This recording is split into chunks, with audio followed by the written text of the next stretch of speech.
So welcome, we are a completely new constellation. I want to take the time to make some connections first. What interests you about uncles? The old word I used to use was trauma.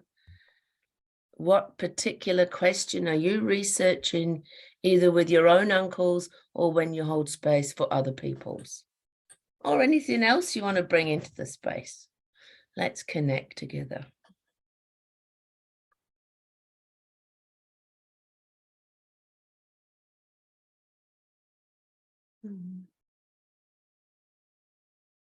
I can start. Thank you. And yeah, when I think about the world, I see the utopia. It doesn't mean it's like a shiny and bright all the time, but I see that it's happened what happened, but we as a human have this ability to deal with this unclosed or traumatic experience, and we process that and go forward. And that's mean from the living in utopia to have a connection with emotions. And I have observed during my life that some crucial event which happen to people are on a different way processed. For example, if it's like person who is like drink too much alcohol in a house, like a father, for example, and have like 5 kids, each of these kids have a different story and different protection mechanism, and different, I bet, for example, my mother memories, different memories for that home situation. And it's kind of somehow fascinated me how it's happened and how I can deal with that, and also how to, I'm holding the space for a group, and now I'm doing the study process psychology, and I'm holding the space for the activists who lost the house. They're living on a squat, and the squat was attacked by another group. And I find them, they take a side. So they said the people attacked them, make a violence, but after that, and that was bad. And after that, we do the same, being violence to them. And it's great that we united to that. And But how still to, all on the drama triangle. yes. And how to deal with group with this distinction about it's no enemy. Yeah. I'm writing your question down. How to deal with groups. How to create enemy-free groups. Yes. Yeah, thank you. And your other question, Madda, was how can you deal with the different stories or perceptions of the same household? What do you mean? How can you deal with that? Say more. Yeah, I mean, it's maybe not deal with, but it's fascinating me that from the same circumstance, so the same situation, 5 kids have a different protection mechanism develop, or different memories. The same situation have been seen on a different way. And so that's your own curiosity. Like, how does that work? Yeah, exactly. Okay. Thank you. Thank you. Anya. Yeah, thank you.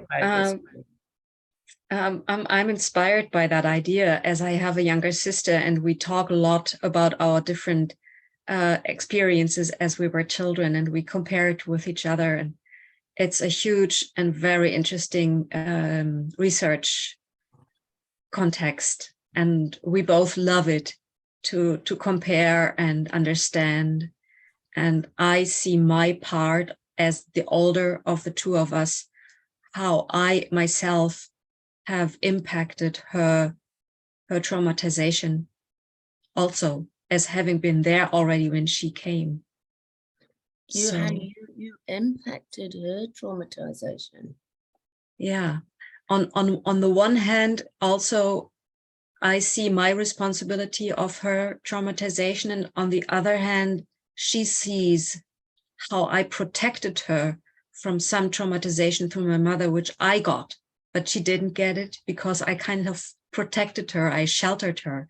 I caught it from my mom, and I didn't give it further back to my sister. So it's two different views. Like I see how I hurt her, and she sees how I prevented her from being hurt, as just one example. Yeah. Thank you. And what else interests you about joining this group? I actually came across a term again today when I made a video, which I picked up in the trauma world in Germany, and it's actually coming from Dan Siegel from the United States. It's called a window of tolerance. Mm-hmm. And as I get to know the term, the PM term of numbness bar, I was trying to find the parallels, the crossovers, and how they differ from each other. And I realized that I totally got mixed up, and I really didn't know anymore. What does mean what? I feel very familiar in this term of window of tolerance, as I've worked with it for the last 4 years. And I could need some help to kind of integrate the numbness bar in this picture on an experiential basis. Yeah, so you're marrying Dan Siegel's terms with PM, you're wanting to find the overlap. And I remember you commenting about one of the videos you watched, the first recording, where I said, I think there's 2 types of liquid. The part where you're liquid, you've really melted and you can still integrate. And the other part where actually it's past your window of tolerance. Yes. So I don't know, let's make our own words up, then they're alive. Yeah, so for me, I would always err on doing just a bit less than too much to see the results over the next few days. Because if someone has freezing as a mechanism, then when that thaws, you know the English word, when the ice melts. Yeah. I don't want that to be more than the neurological body is able to digest, to integrate. Yeah. Yeah, and I do experience a lot of times that my head, my like imagining, thinking about maybe future events is kind of trained to overload me.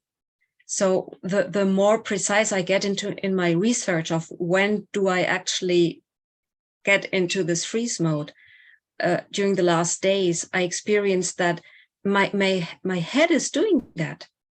It's like I can't yet take influence. For example, I'm cleaning, that's my job, I'm cleaning, and my head is working. Sometimes I can catch it and really focus on my bodily awareness and feel the cloth in my hand and see what I'm cleaning. And then something takes over and it goes back into my head and it thinks, and oh, I need to do this, I need to get this clear. And suddenly I realize my head is so full, so many thoughts at once, and then I switch off. So when I hear you not overloading myself, it's like I can't control that. It's overloading me without asking me.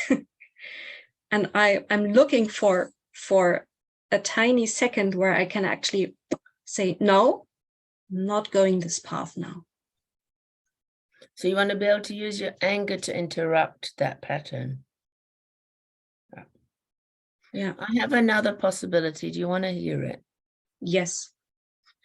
So one way our survival mechanism created seeming, I'm doing inverted commas, nasty, inverted commas, seeming security is to keep our world reliable, predictable, and consistent so that we know our identity as our core belief. Reliable, consistent, predictable, so we know our core belief. I'm unlovable, something wrong with me. So one way we can't maintain predictability is through what you've just described so beautifully, by keeping the nervous system hyper-aroused for seeming security. What do you think, Anya and Mada? Could you put it in other words again? It hasn't dropped fully yet. So PM words. I have to keep translating. I feel multilingual all of a sudden. So the box likes to keep things predictable and box shaped. One way that is maintained, even in an adult body, is anticipatory fear. I've got to do, really keeping the nervous system hyper-aroused. And that's a seemingly experience of being Seeming security, but there's no security. So it is as if my hyper-arousal, or almost being in freeze mode, is the mode that is my comfort zone. It doesn't feel comfortable, but it's your familiar zone. Yes. Yes. So I like what you're saying, that anticipatory, you're not in your adult ego state that's here and now. The minute you go 3 seconds, let's do 4 seconds, further in the future, we're in anticipation. Yes. Mhm. You're nodding, Maddo. What are you thinking about what I brought in the space? Yeah, I'm taking notes, and I'm was thinking about before the PM word, expand the box training and stuff.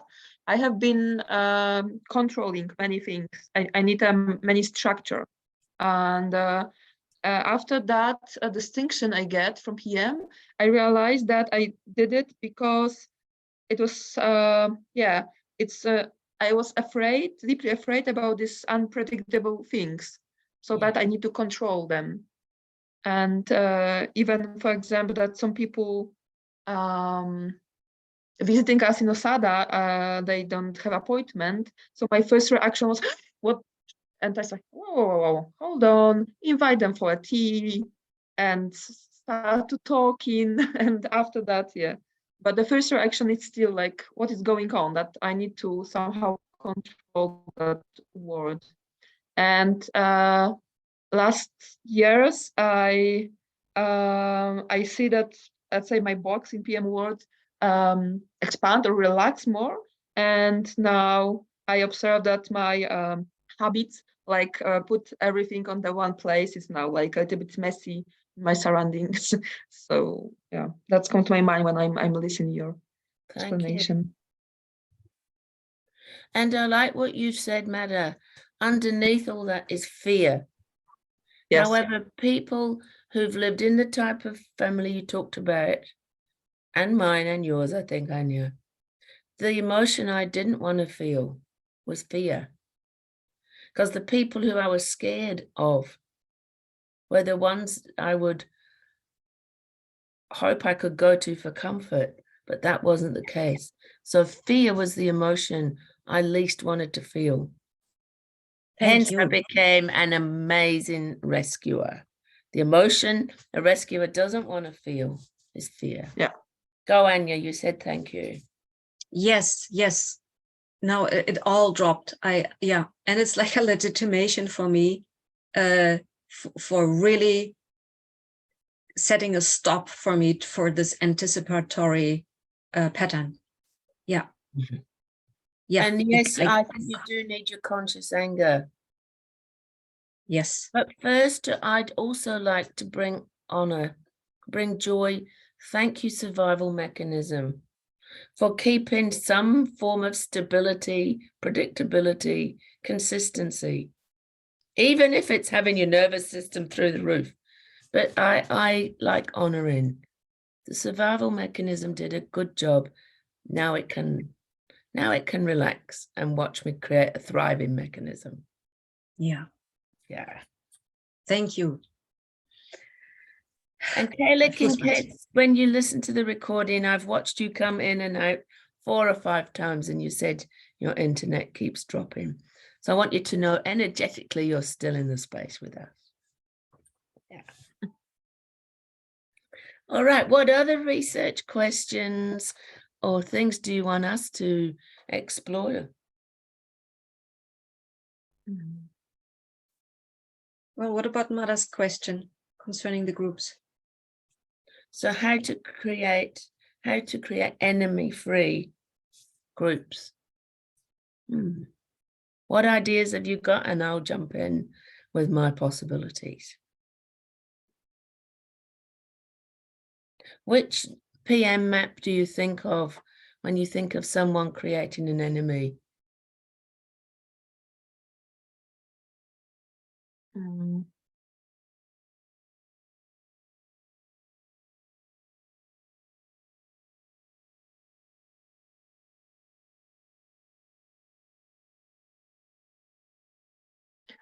Well, it's connected to me what you said last time about this. I made the notes as well.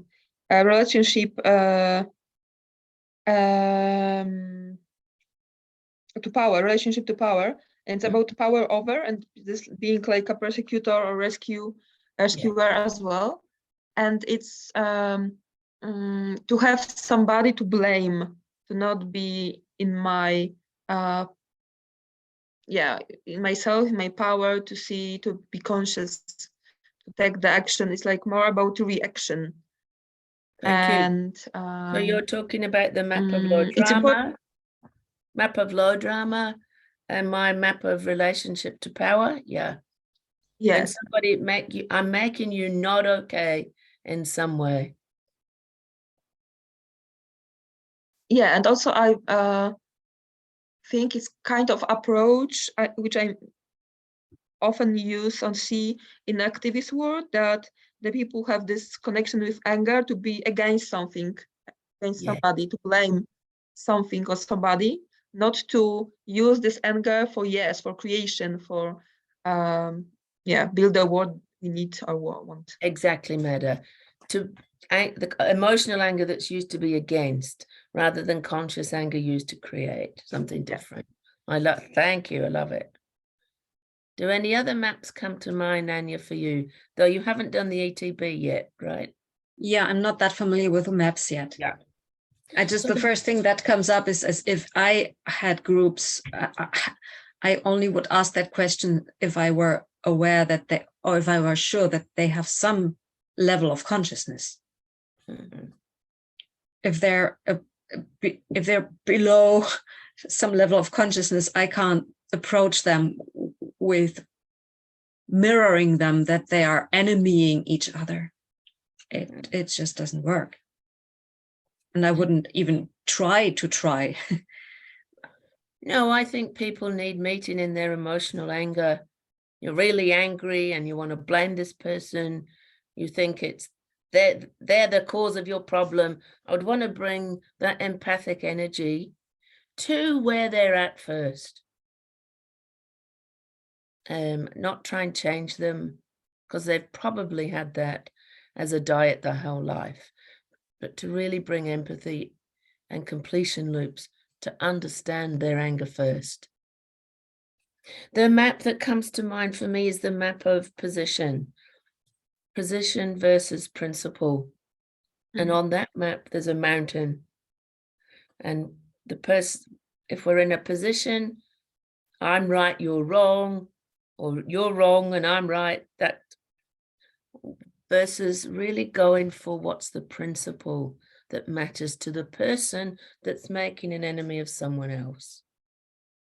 And nonviolent communication, Mickey Kashtan has a lot of material on this. How to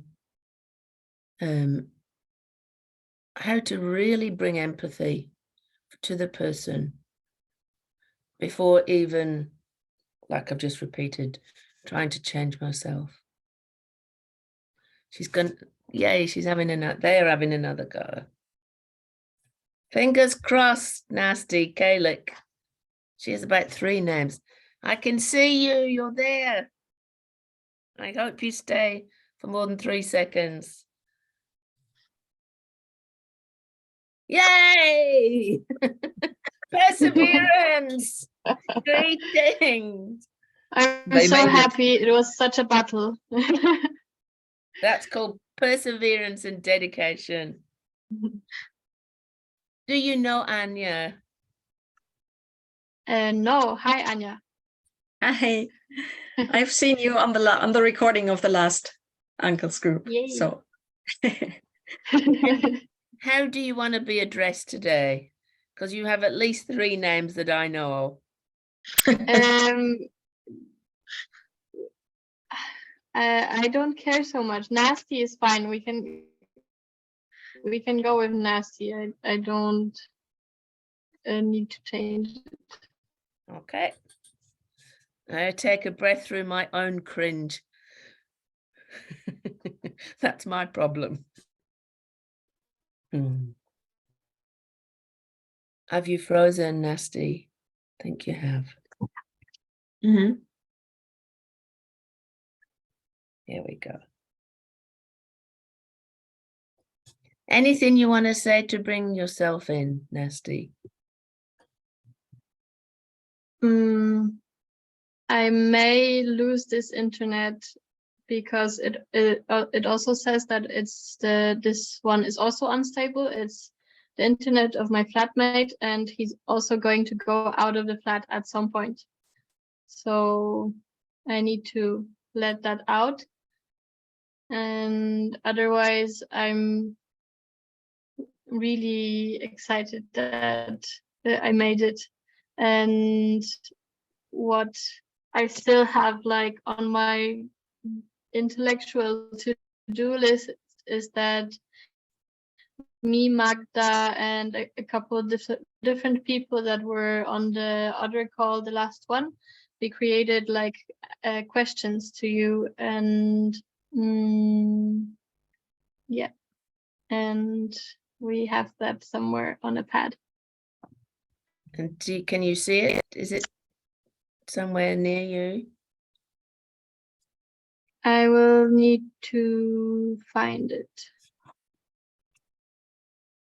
I actually would like to check in with Mada if your question has been answered enough concerning how to deal with those groups.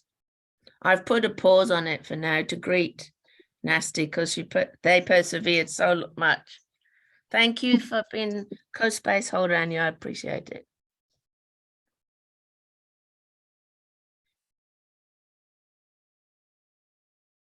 I will find it, and when I find it, I will maybe post it in the chat. Magda, what do you think about it? Yeah, you can go. Okay. So And the that's me. question we're in the middle of is how, well, Magda, you put your question in. Yeah, I asked in the beginning in this check-in the question how to deal with a group with this approach. It's no enemy. That in some activist group, it's still this, like, I think deeply in the hearts that this is kind of minority group, and this is a build somehow because of the enemy outside and because of the experience of many violence and trauma situations, or that's make this is difficult and hard to deal with for me, because I think the people those people build the world somehow, and in this concept they find on this concept they somehow build a friendship as well and a fellowship, and They get real belonging together. Yes. To be against someone together. Yes. Yeah. Yep. And for me as a trainer and space holder, I want to be asking questions from my adult, not any parent persecutory energy, and asking where on the what do I call it? Relationship to power map do you think you are? And what support, and do you want to be somewhere different? So even asking those open inquiring questions is usually a different experience than they've had.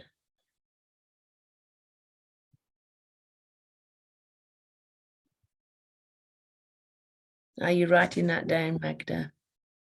Yes, because when I hold in that space, which I said in the beginning, I don't present the map about the slow drama, and I'm more focused on create a space that they can meet to each other and talk and share. And yeah, I think this low drama could be, let's say, offended map for people who are not ready. But that relationship to power, it's like, yeah. It's you're nodding it. It's a more gentle. Might open more doors. Yes. Yes. Yes. And also, can I add something to that? When I saw this video last time about relationship to the power, I said yes, exactly, because when I knew that map, low drama map, and we spoke about the victim, and I also said yes. And what with those people who are this like a powerless, as you described? I find that people like really victim of violence, or really people who really depressed many years, or something that they really don't have any.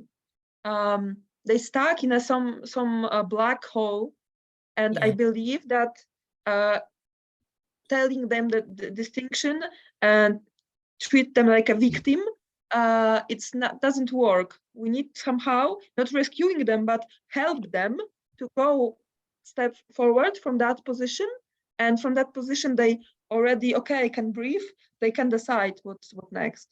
But I believe that it's like a gap which PM doesn't cover. This low drama doesn't cover. Yeah, and some people who were already in a not okay life position use low drama to beat themselves up for being on there. Yeah. So that's why I created the relationship to power handout map. Thank you. Thank you. And still going on with your group question, to really have a space where, hey, what matters to all of us? What matters to you? Well, justice. What matters to you? So it's the same as the possibility management map of principle versus position, position versus principle. Hey, let's find our common ground. What matters to you? So even if someone's making an enemy of someone else in the group, thank you for your anger. So tell me what your anger is like. Let me hear the information in your anger. Angry because? Well, that person, have you got a real example, Magda, of someone creating an enemy in the activist group you run?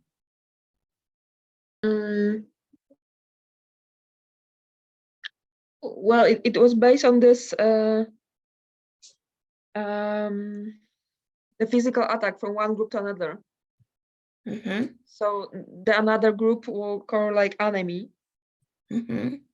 And like also like it's many things mixed, because it's like the same activism group, and now this like kind of betrayed other people.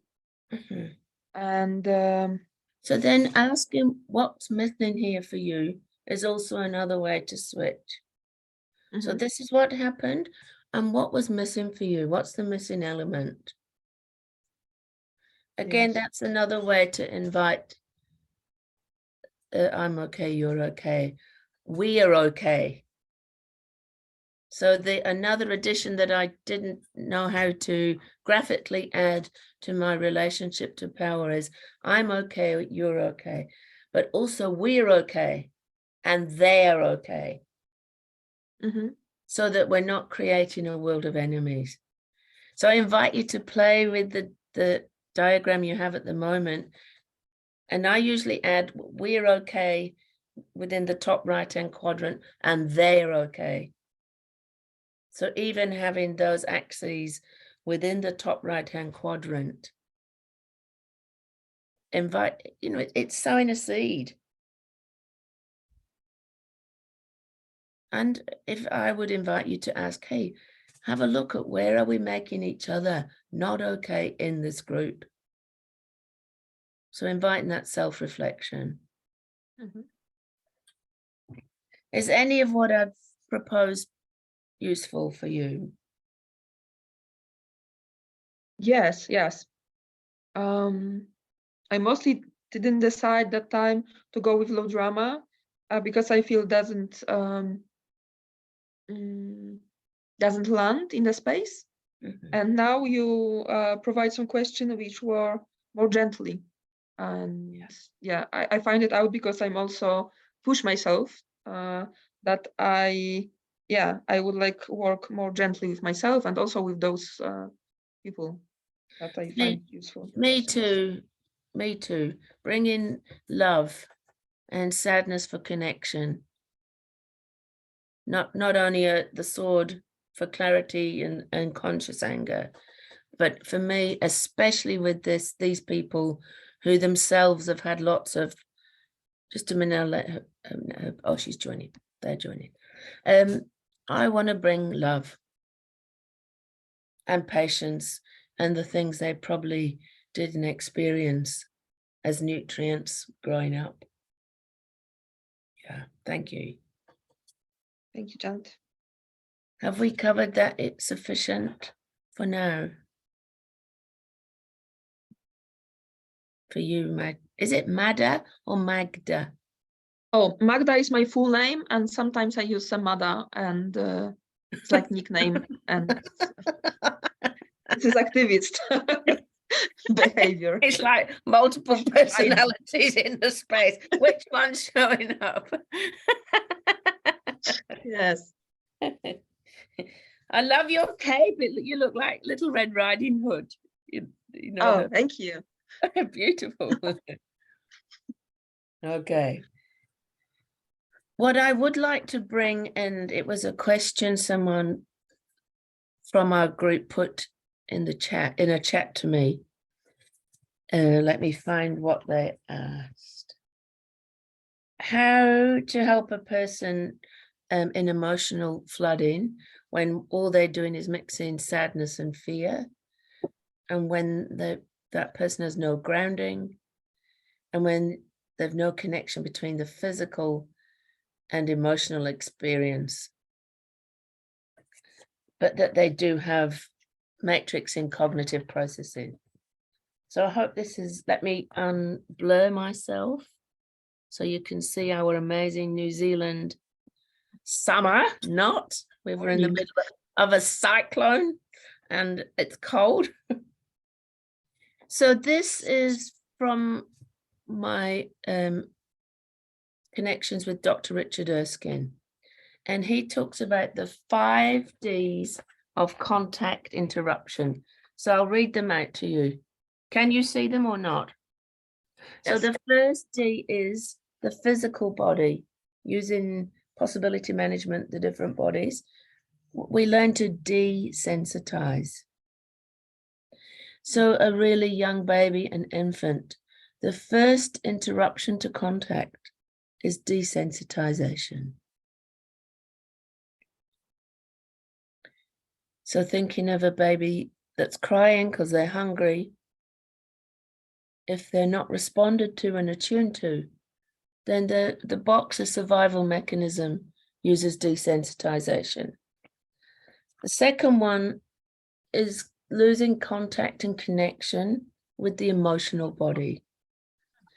Richard's word is disavowal, meaning to cut off your feelings. And I think in possibility management, we're talking about the numbness bar. The third one's interesting for me, denial. Denial meaning it's the quality of somebody's thinking, the quality of their cognitive processing.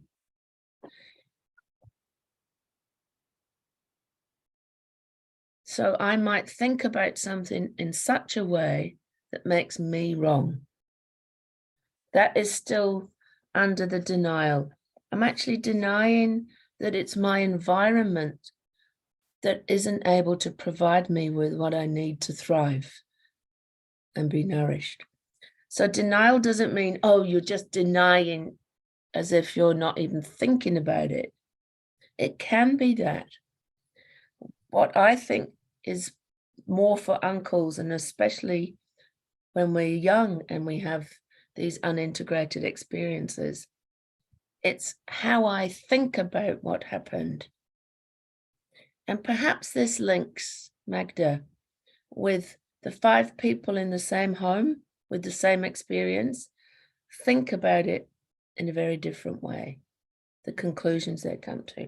So that's the third D of, go Anya, have you got a question? I have another experience which may be this, like from my personal development, the first 2 Ds resonate.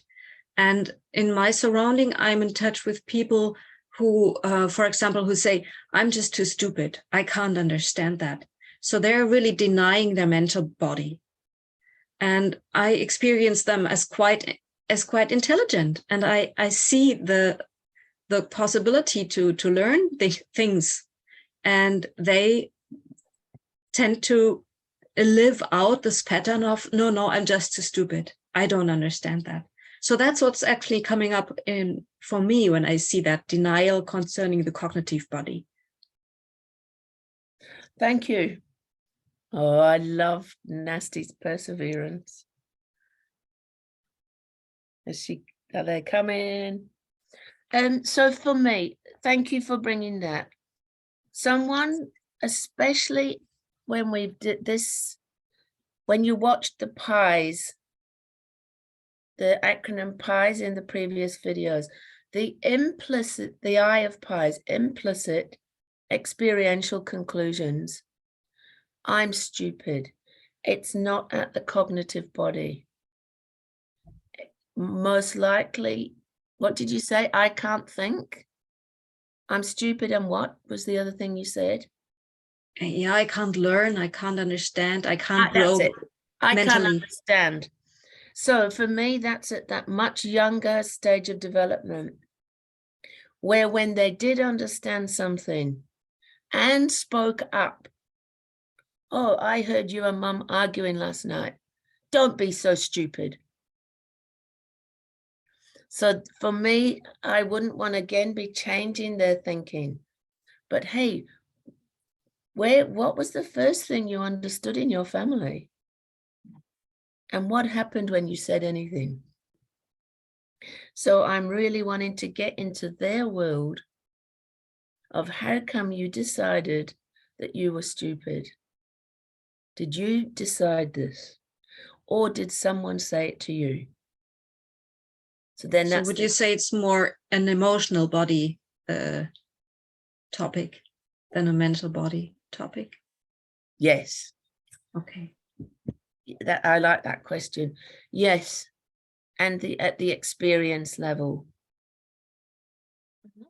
Yeah. And I do experience those people. I have one in mind right now. And this person actually really, when I try to reach the mental body and bring something into their mental body, that there is, it really isn't understood. It really doesn't land in the intellect.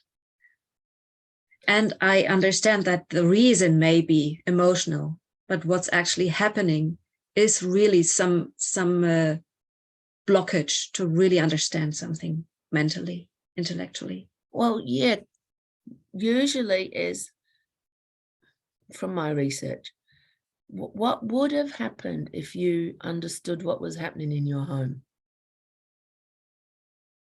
So again, honoring the survival mechanism. Why, how was it a good idea to not understand what was happening?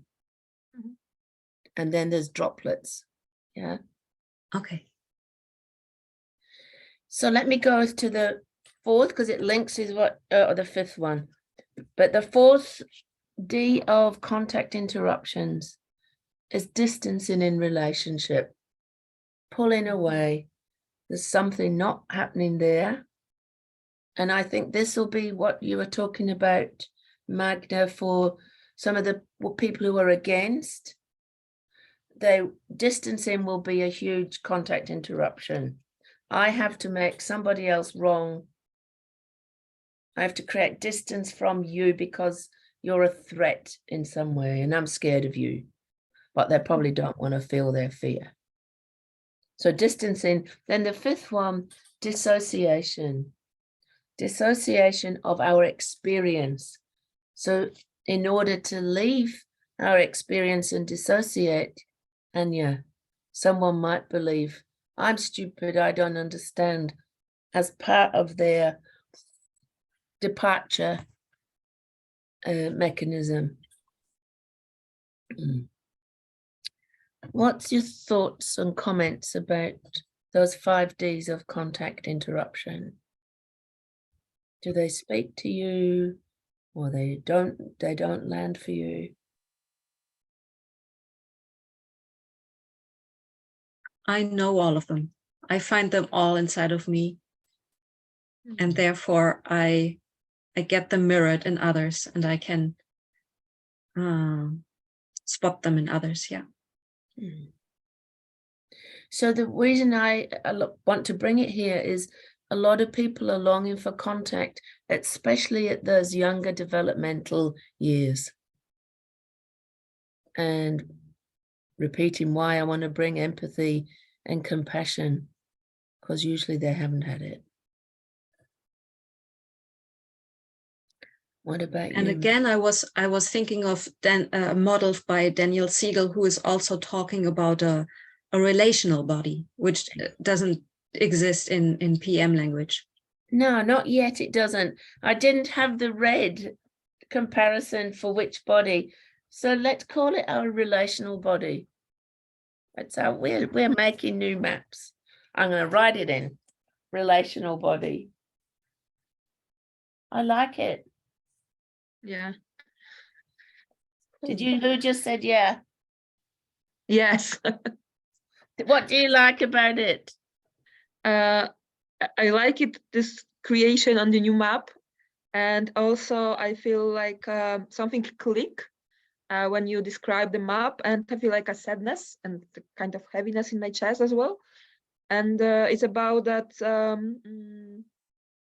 now we, me and Asti and some people working with this sex education, and I find out that many people are disappearing in the body. Like when you're hugging somebody, it's nobody there. Yes. And they want to have this intimacy and this contact, but they, I guess, afraid so much. And they, as I find it during you describing the map, every of us choose the way to numbing this this sensation of numbing emotionally, and or denial by cognition, by mind. And also when you spoke about this denial, comes to my mind this Jim Bendel, who described two kinds of denial. And one is like the person sitting in the room, which is fire around the person, and the person doesn't see that fire actually. The person said everything is fine, everything is okay. And the second is, and he said, because he's like a scientist, that the second is mostly for the scientists who have a data but still don't take action. So the person sitting in the room, and for example drinking a tea and saying, I do everything what I can because I don't use a plastic bottle, or I don't use I don't know, something like this. So that person sees this is the problem in the world is in the flames, but action which that person take, it's not adequate, let's say, to the situation the person is. Because they've usually got all these 5 days of contact interruption. Yeah. Yes. Thank you. Yeah, and I would like that distancing in a relationship, that's somehow I feel precious, because I really want to be in contact. And I, for example, see where I'm dancing, that's really hard to me to be with contact with the people, like eye contact or something, if people I don't know. So yeah, I hope maybe develop this one.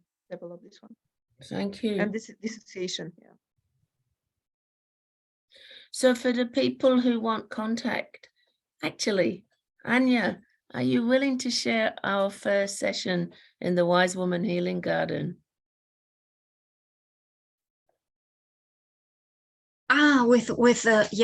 Yes, and I'm it actually became a very a measuring bar for me when I was doing this movement, and you were mirroring me, and I take it every now and then during the days and check how intensively do I sense my fingertips. Mm-hmm. And for me, it became like a measure, how much am I connected with how much is my nervous system all online. And right now, I know that I can feel it more than now. I have consciously experienced feeling my fingertips more than I do now. And that's why I can measure, okay, I'm not fully switched. My nervous system isn't fully switched on right now. Thank you. So in my first visit with Anya, when I first met her, this map was informing me, and to start help supporting you to resensitize what you desensitize. So when I watched any physical movement, I first of all mirrored it and said, let yourself feel that. And you spent quite a while. Wow. Because the person that, scared of being hugged, touch was probably some sort of violation. So fingertip to fingertip with people. One memory comes to mind. I'll tell you a story. This woman had so many uncles, repeated. She was actually German. So then the ancestral intergenerational healing. And she told the story about having some disease when she was about 7 or 8. I forgot what it was. And she was lying in the room and could hear the kids playing outside. All she had in the room was a clock and the sound of a clock ticking. So long story short, I thought, what am I going to do? So my intuition, I said, how about you lie there and I'll play a new game with you?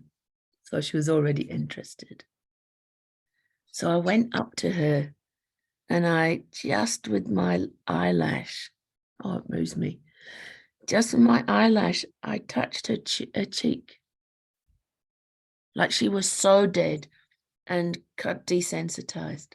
And I went like that on her cheek and she went, what was that? I said, do you want me to do it again?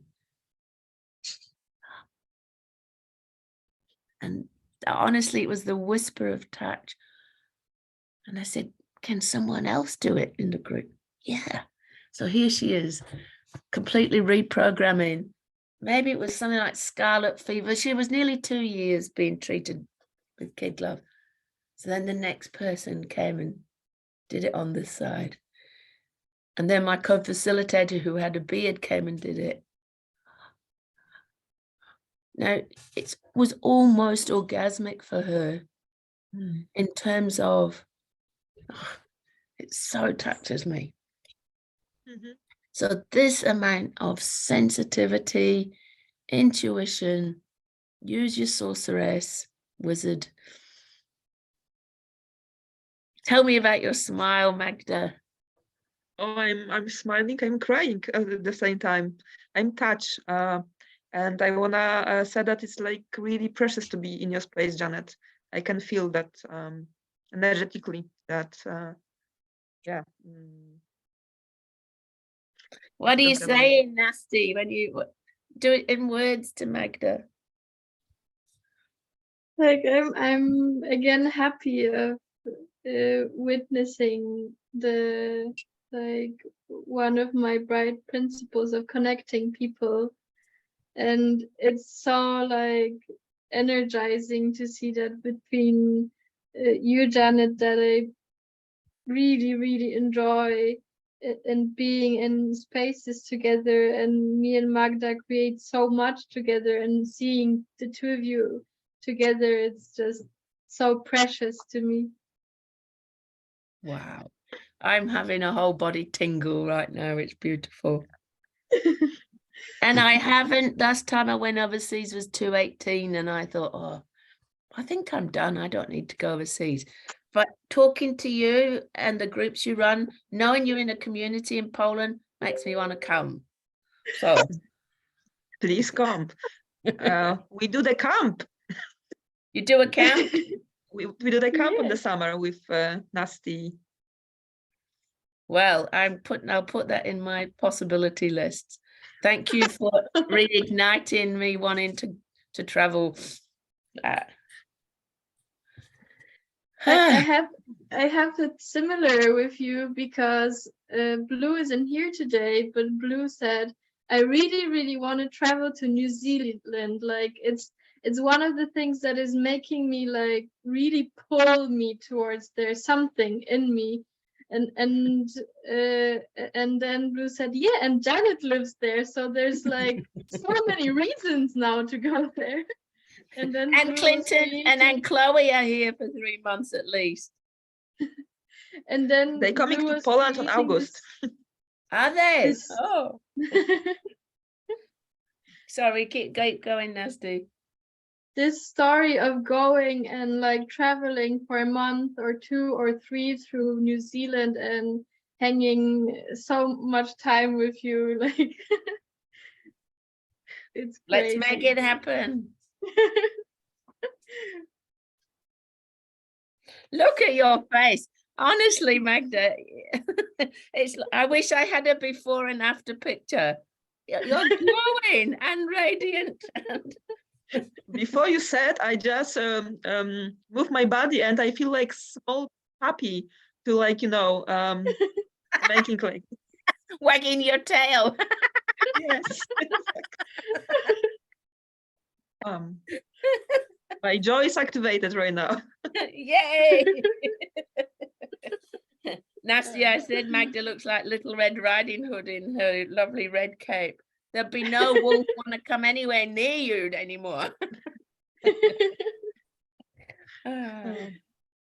Okay, what else is in our space in terms of the 5 Ds of contact interruption?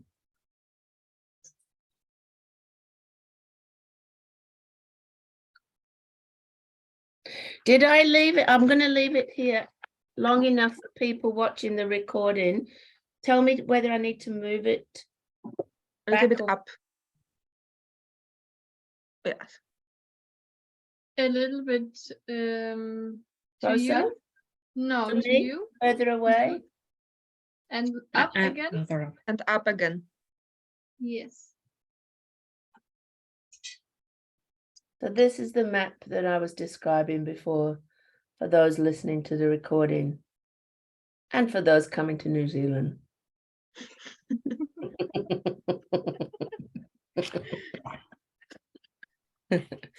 So Janet, you give example how to work with the sensation, the first one, and now Mhm. being it's many tools in PM, and how work with this distancing in the relationship, in the relation body. So I was a relational psychotherapist before this, and I'm not mixed context as a sorceress or trainer. I have many modalities to call on. So for me, working with the disavowal, people cutting off feelings, I ask their intellectual body, why was it a good idea in your family to not feel? And I do an inventory. Who was allowed to have feelings? Well, mum. How did mum have feelings? So then I usually get the picture of the emotionality, and the space was actually full of somebody else's emotions. So then they were scared of emotion. So I'm one inquiry by one inquiry asking, what did you feel when mum was so full of emotion?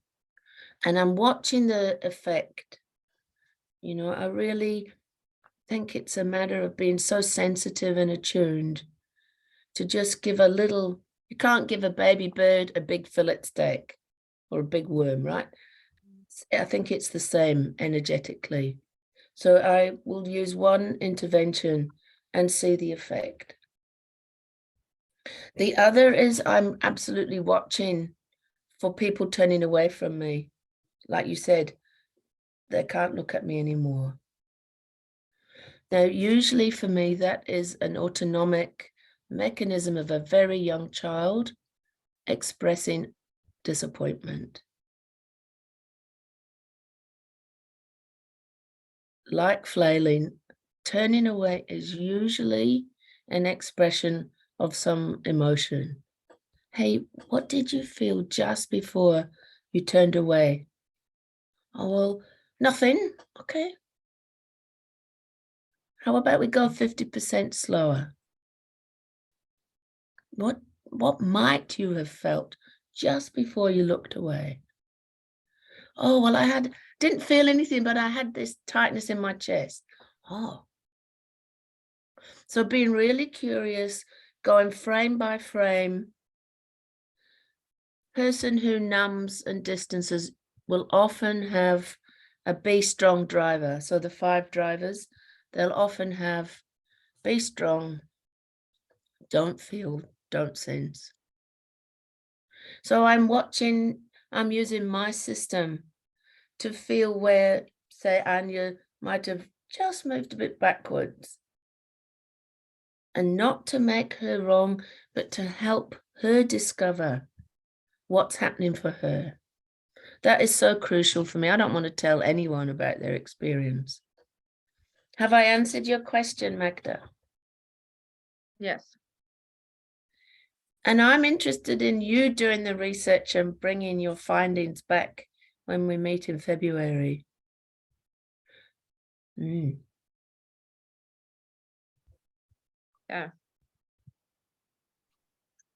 Any other questions on that? I'm going to draw another map. If you draw whatever we call this shape in Polish, because I don't know it in English, like a diamond, draw that first.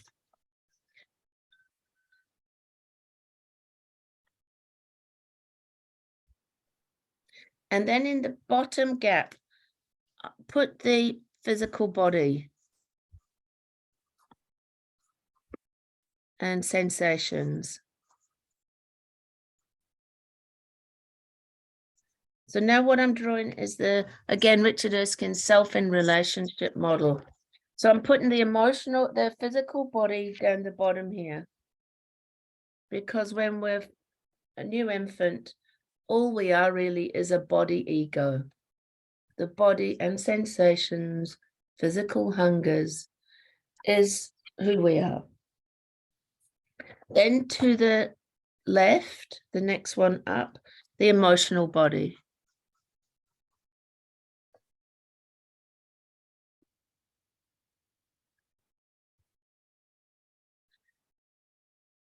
To the right, cognitive body.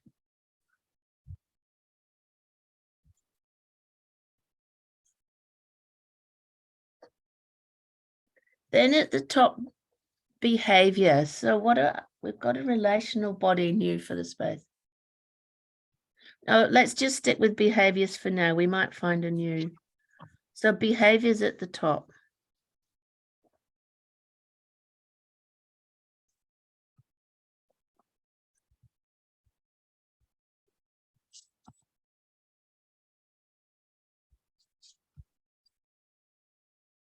So when we're a little infant, we've got the physical sensations, we're hungry, and then we alert our environment and caregivers through crying. And if crying isn't responded to, then usually escalates eventually to anger. So those two, the emotional body is how we let caregivers know we have physical needs. However, So when that's already some state of relational, that already has some relational energy. yes, for sure, definitely. However, if the physical sensations aren't attuned to, some mums are so attuned, they know their child's about to get hungry or the milk will come down in their breasts just before the baby wakes up. So then the baby doesn't have to cry too much, if any. I know some mums who are so attuned. However, if the sadness and then the anger is not paid attention to, that's when a child will use the cognitive body prematurely. Before This- it's even fully developed. Yeah. This is the implicit experiential conclusions. So then let me draw a different color.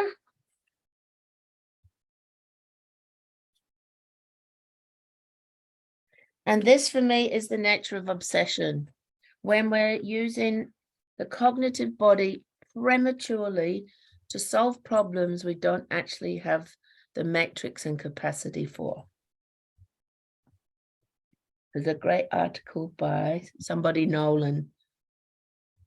I've got the TA article, and he confirms my theory on this, that when we're using that cognitive body way too early and prematurely, we come to those implicit experiential conclusions.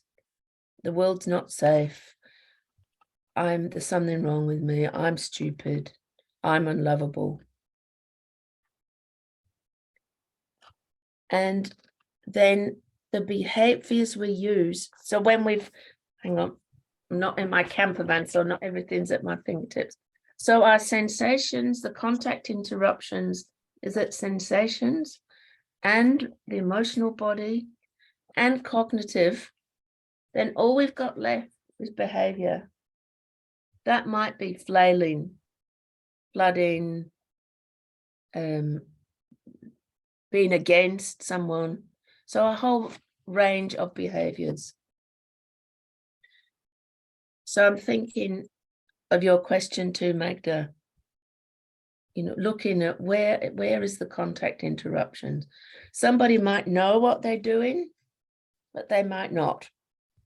So their open door to contact might be, hey, what do you think about what you did when you had a fight with your partner? So the open door might be cognition. For some other people, the open door is emotion. Hey, what are you feeling right now when you think about what happened? Yeah. That's a big breath. And a scratch of your head, Nasty. What are you thinking? I'm just curious.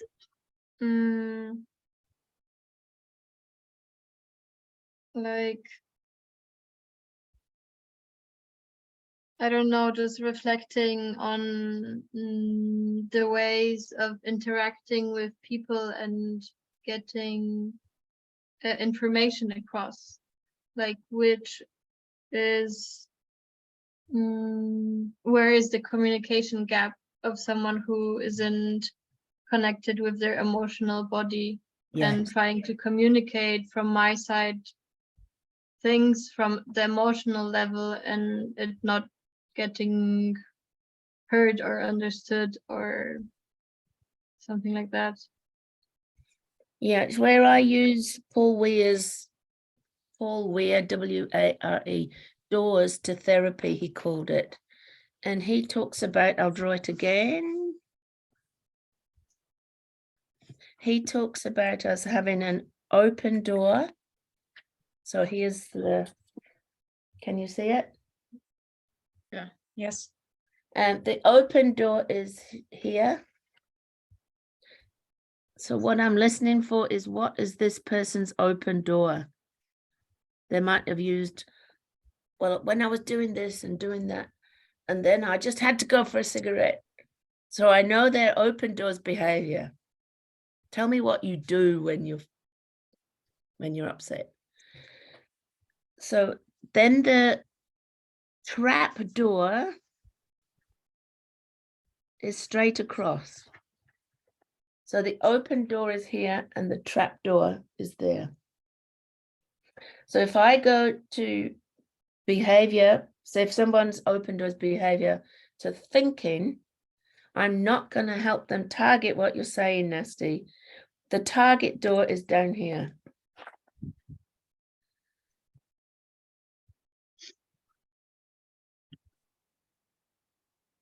And that's the missing function that they're not using, because it was really important to interrupt contact there. So for someone like me, the old me anyway, emotion was my open door. What are you feeling? Hysteria, fear and anger mixed, right? And what do? Slam a door. The target door for me was to go and, hey, what do you think about what you did? What do you think your emotions are about? What do you mean think about my emotions? You mean I can think and feel at the same time? That was a discovery for me 20 years ago. So for me, Paul Weir, if you're interested in doors to therapy, he's also huge on identifying driver behaviors. Because when we're in a driver behavior, we're in parent-ego state. So this, I love how these spaces, all this comes tumbling out. Yeah. Can you spell it out, his name? Paul, P-A-U-L, Weir, W-A-R-E. Thank you. Doors to therapy. And then Richard Erskine's website, where you'll get more about his self and relationship model, is integrativepsychotherapy.com. Let me put it in the chat.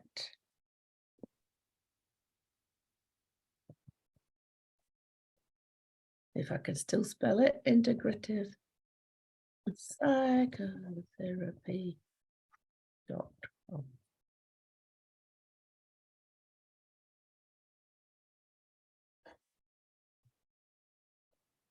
Okay, I've done a lot of talking. Your turn. What's alive? What are you thinking about, feeling about?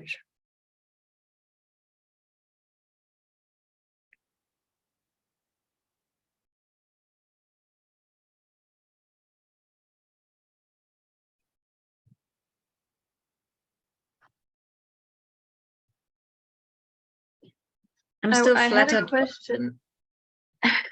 Go ahead. Thank you. I had a question when we were doing this exercise of feeling our fingertips. I was curious how to process through touch, or yeah, process through touch is a good framing. The body parts that are not connected with ourselves, like are connected to trauma and dissociation, when these spaces are touched. Is there a exercise, tool, process that could help in this kind of situation, that touch often is not helping, but is the trigger of dissociation? I think definitely anyone with sexual violation where touch has been part of the UNKLEs. So then I'm wanting to use their cognitive body to ask them, why was it a good idea to not feel what you were feeling in your body? Even that question may be too much. So watching when you're asking, you've got to be connected to your sadness when you're asking it.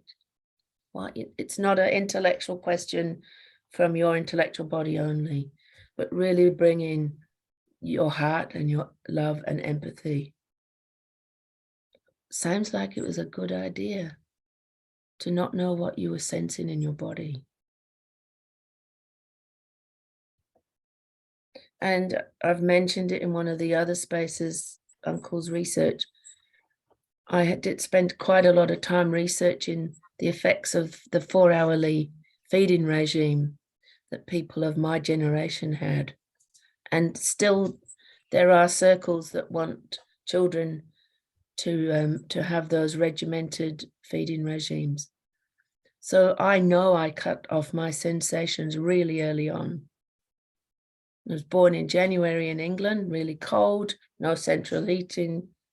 I was put in a separate room. So I know I desensitized really early, because crying never got me what I wanted. Getting angry, you know, the crying escalates to anger.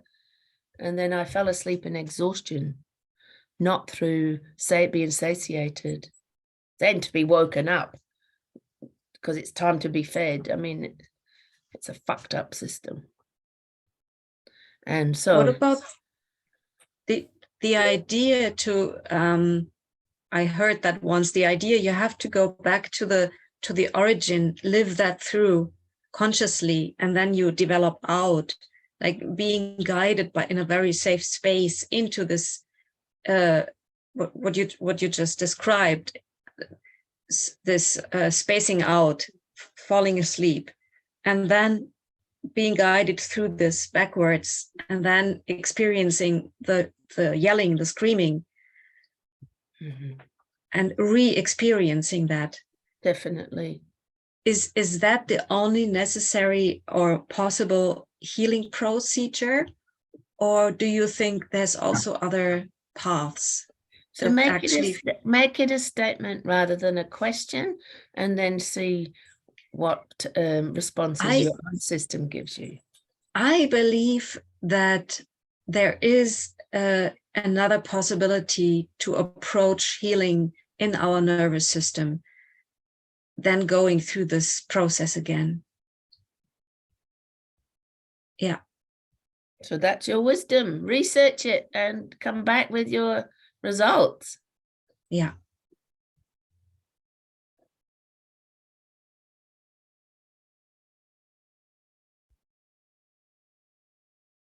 What else is alive in each of you?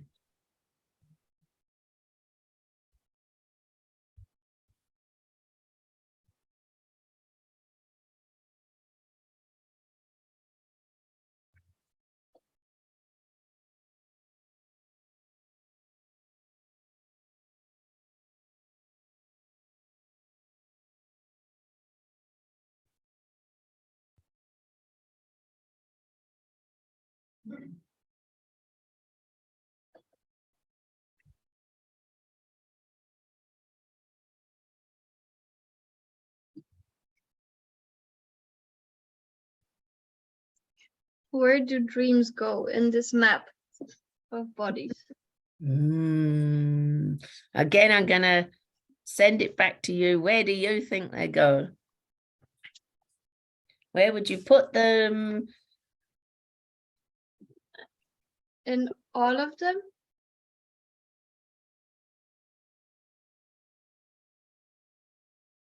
But not the intellectual, or really less into the intellectual? Because in dreams, for me, dreams are heavily emotional and more behavioral than physical or intellectual. Like when I think in my dreams, the things often just happen. So I see an alligator, I feel I'm scared, this alligator will eat my hand off, and then the dream is over because the alligator is starting to eat my hand off. Is this a real dream? Yes. Wow. So for you, if we use the 4 Wheels doors to therapy, your target door sounds like thinking. How to think when there's emotions and events happening. Are you saying that's what's missing?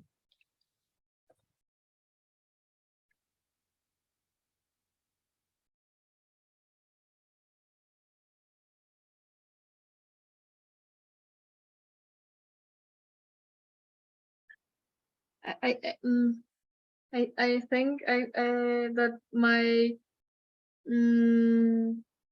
my day-to-day life has a big influence on my dreams, but at the same time they are not about still like using my intellectual body as I do every day so much. So it's different, and I'm curious, why is it so different? Because my assumption would be that it would be that it's still I will still use this, like the strongest muscles in the bodies I have in my subconscious also. So will you think about this till February and come up with the map of dreaming? That would be really exhausting. Sounds like a no. I fear saying yes because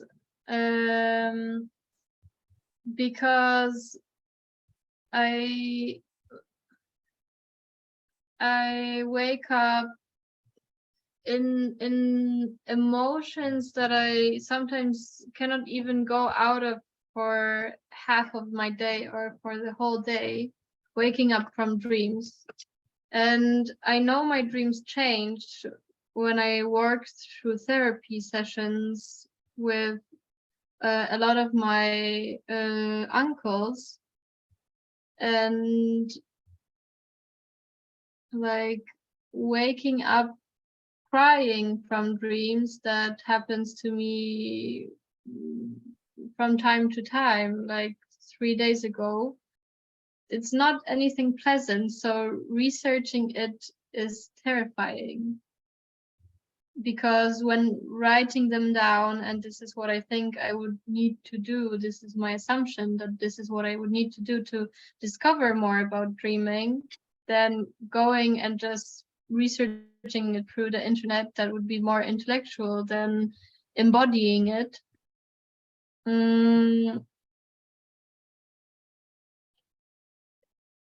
Feels terrifying. But let your fear be there, Nasty. You're scared to know more about your dreams and you bit on your bottom lip. I'm scared of them happening more often when bringing them up more to the surface and focusing on them more. So you think that if you focus on them more, it will increase. That there's how often they happen will increase. They'll Yes. happen more. Because how I think of it is that when I will consciously think of them more, then also my subconscious will process them more, then I will dream of them more. That's one possibility. Can you think of another possibility?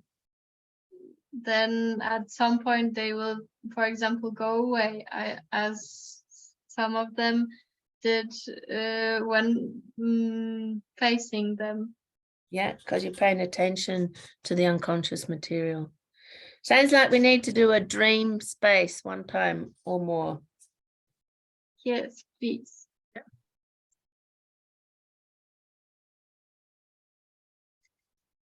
The thing I fear is that that there is so many dreams, and if something happens in one day that isn't so much connected to the past, it is now happening, and then I dream of it. So it's like an endless cycle of potentially waking up with tears or screaming because of being so terrified. And I'm curious, is it like being connected with your feelings and emotions on a daily basis, and then being with them also during dreaming, and because of that also waking up, because having like living it through so strongly in dreaming? What do you think the answer to that question is?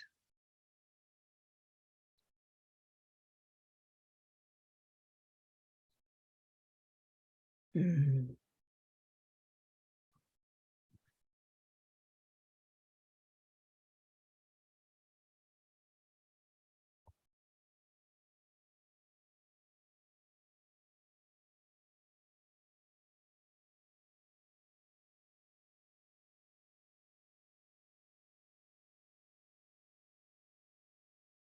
That when I ask and research of how it is for other people, and when I remember how it is for me, is that when I escape and numb myself, then dreams either escalate or go away fully. So it's a like, it doesn't need to be one way. If going under influence and into some kind of substance abuse, then from research from people I know, they often go away. Yeah. And you may forget them as well. So yes, I see it the same way. And if you wake up to an alarm clock, you'll probably forget your dreaming. So then the brain's not doing the defrag like a computer when the dreaming's not happening. So you organize the time for me we'll do a working with dreams space. I will. Deal. Great. How are we going? Oh, 25 past. Okay, let's do the Maori word is puri aki. It's like let's wind up. Harvest, express appreciation, anything that didn't work, or anything else you want to say goodbye for now. And I'll check in the date for February is the 14th.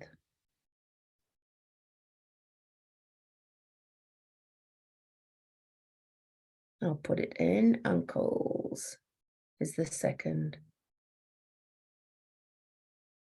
7 a.m.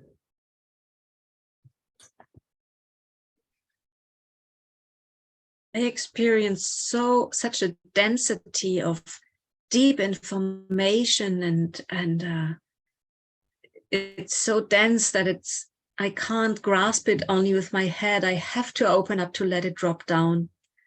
And I really want to ask you to share these videos in the main space. That's what I do with my videos. I send them to Anne-Chloe, and she loads them up to the YouTube channel of the Possibility Management so everybody can watch it. Oh, really? And I've been thinking this about the others too, and also again here. This is so rich. Anya, thank you. I'm touched by your recognition and yeah. Okay. Thank you. Do you have any feedback for me in that? Is there something I could do when you're finding it dense?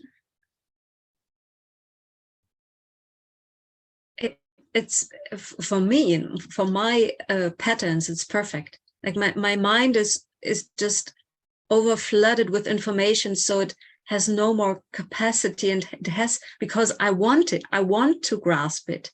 So I need to add my other bodies. I need to add my heart space. I need to add my heart brain and my belly brain to get it all.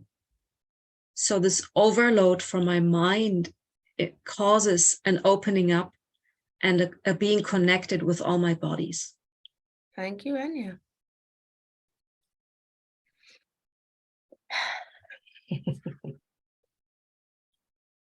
Breathing it in. What a breakfast.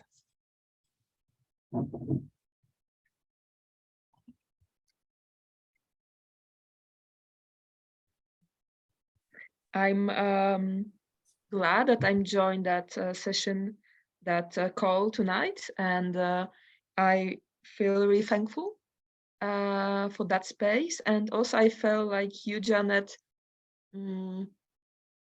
all your wisdom you collect through that years of experience, and you really work with power with us, and I feel really empowered to spoke and share. And yeah, it's like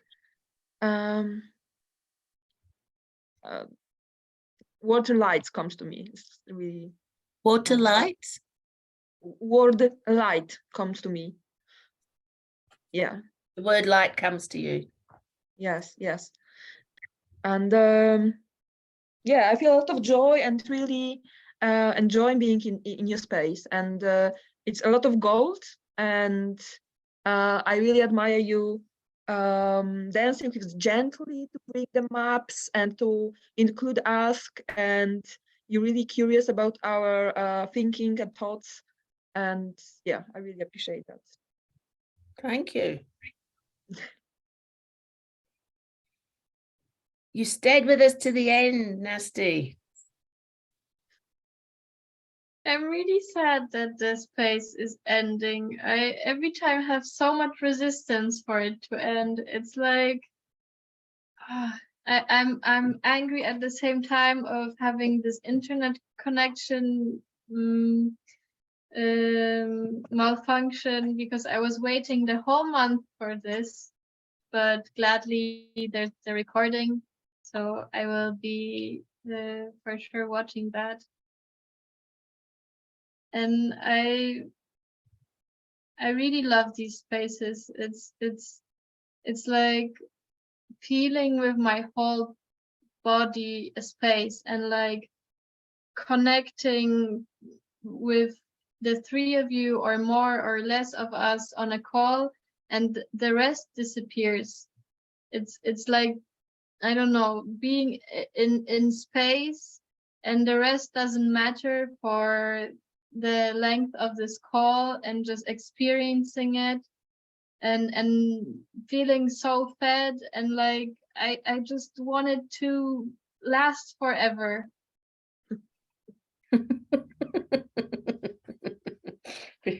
Thank you.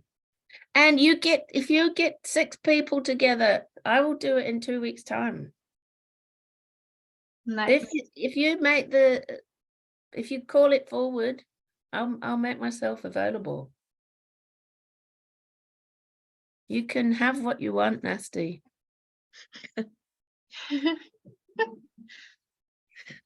Alrighty, it is 8:30 Tuesday morning New Zealand time, and I'm going to say farewell. Bye. Oh, Janet, Farewell, could you thank you. share how you feel? How We do I skipped the feel? check-in. I've had Went a to lot- full breakfast, energetic breakfast. My feelings have been touched. I really feel joy sharing, watching what comes. Where's that come from? Yeah, it's like being in this space opens a fountain, and I feel very alive and glad you all showed up. And I like your suggestion, Anya. Might have to ask for an emotional healing process first, because some fear came up. I don't know if it's emotional or feeling of fear. That it's, it might not be polished or some bullshit story like that. Anyway, I'll see. Thank you for asking, Magda. See you when I see you. Bye. Yeah. Bye. Bye. Thank you.